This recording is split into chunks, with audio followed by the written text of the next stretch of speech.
ሰላም ጤና ይስጥልን ክቡራን የዩቲዩብ ቤተሰቦች፣ የሰዓቱን አጫጭር መረጃዎች እየቀርብ ያለው እስከ ፍጻሜው አብራችሁን ቆዩ።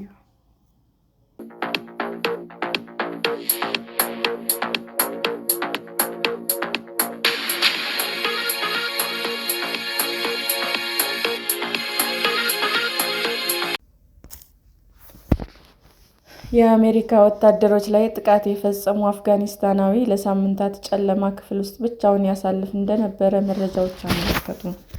ባለፈው ሳምንት በዋሽንግተን ከተማ የአሜሪካ ብሔራዊ ዘብ ወታደሮች ላይ ተኩስ በመክፈት የተጠረጠረው አፍጋኒስታናዊ ጨለማ ክፍል ውስጥ ብቻውን ሳምንታትን ሲያሳልፍና በአእምሮ መቃወስ ሲሰቃይ እንደነበረ የኢሜይል ልውውጦቹ አመለከቱ።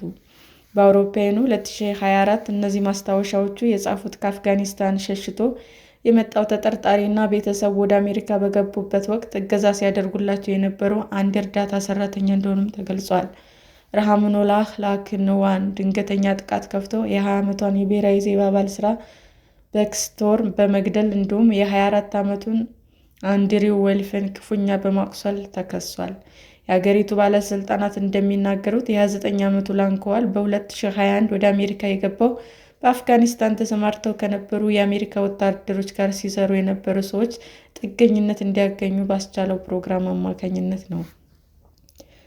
በአሜሪካ የኢቢሲ አጋር የሆነው ሲቢኤስ ኒውስ ያገኛቸው የኢሜይል ልውውጦች እንደሚያሳዩት ላንኮዋል በአእምሮው ጤንነት ምክንያት ሲሰቃይ ነበር። እሁድ ዕለት ከኤንቢሲ ቴሌቪዥን ጣቢያ ጋር ቃለ ምልልስ ያደረጉት የአገር ውስጥ ደህንነት ሚኒስትሯ ክሪስቲ ኖም አፍጋኒስታናዊውን ወደ አገሪቱ ከገባ ጊዜ አንስቶ አክራሪ ሆኗል በማለት ከሰዋል።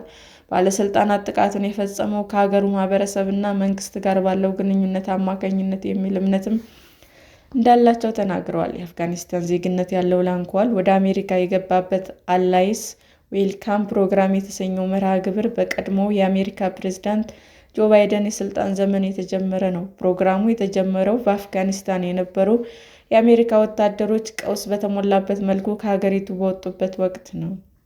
ታሊባን አፍጋኒስታን መልሶ መቆጣጠሩን ተከትሎ እንደ ላንኮዋን ያሉ ከአሜሪካ ወታደሮች ጋር የተባበሩ ሰዎች የበቀል እርምጃ ሊወሰድባቸው ይችላል የሚል ስጋት ነበር። በአሜሪካ ጥገኝነት ጥያቄ ያቀረበው በ2024 እንደሆነና በዚህ ዓመትም ማመልከቻውን ተቀባይነት እንዳገኘም እንደ ባለስልጣን ለሲቢኤስ ተናግረዋል።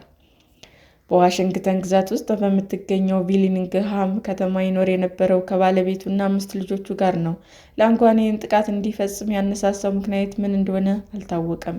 ነገር ግን ዩኤስኤ ኮሚቴ ፎር ሪፉጂስ ኤንድ ኢሚግራንትስ የተሰኘው በስደተኞች ላይ የሚሰራ ለትርፍ ያልተቋቋመ ድርጅት ባለፈው ዓመት የላካቸው የኢሜይል መልዕክቶችን የላንኮዋን ሕይወት በአሜሪካ ምን አይነት ገጽታ እንደነበረው ማሳየት ጀምረዋል።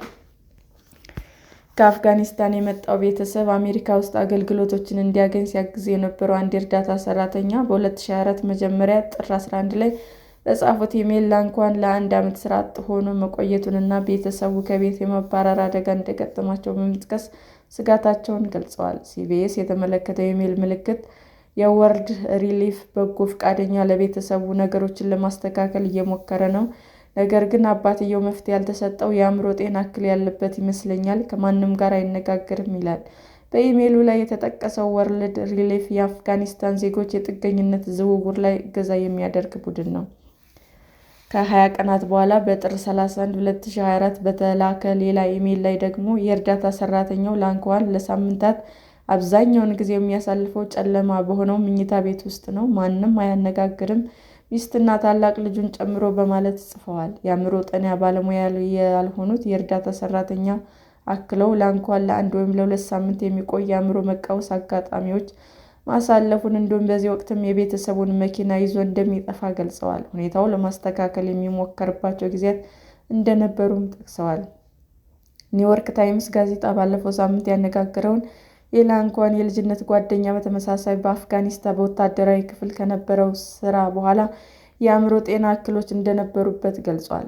ላንኮዋን ሲሰራ የነበረው ዜሮ ዩኒትስ በተሰኘው ከሲአይኤ ጋር የሚሰራ የአፍጋኒስታን የስለላና ወታደራዊ ክፍል ውስጥ እንደነበረ አንድ የቀድሞ አፍጋኒስታን መከላከያና ደህንነት አባል ለሲቢኤስ ተናግረዋል። የሲአይኤ ዳይሬክተር ጆን ራትክሊፍም ግለሰቡ ከአሜሪካው ስለላ መስሪያ ቤት ጋር መስራቱን አረጋግጠዋል። ከዋሽንግተን ዲሲው ጥቃት ከቀናት በኋላ የአሜሪካ ፕሬዝዳንት ዶናልድ ትራምፕ ከሁሉም የሶስተኛ ዓለም ሀገራት የሚነሳ ስደትን በቋሚነት ለማቆም ዘግተዋል።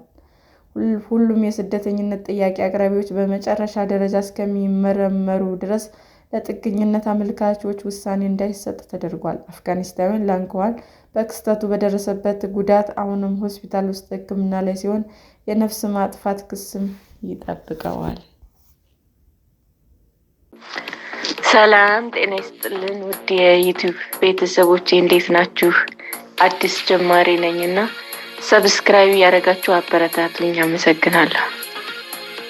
ክቡራን የዩቲዩብ አድማጮቻችን ለሰዓቱ ያቀረብኩላችሁ አጫጭር መረጃዎች ይህንን ይመስል ነበር። በሌላ መረጃ እስክንገናኝ ሼር፣ ላይክ፣ ሰብስክራይብ እንዲሁም ቢቀርብልን የምትሉት መረጃ ካለ ኮሜንት እያደረጋችሁ ቸር ቆዩን።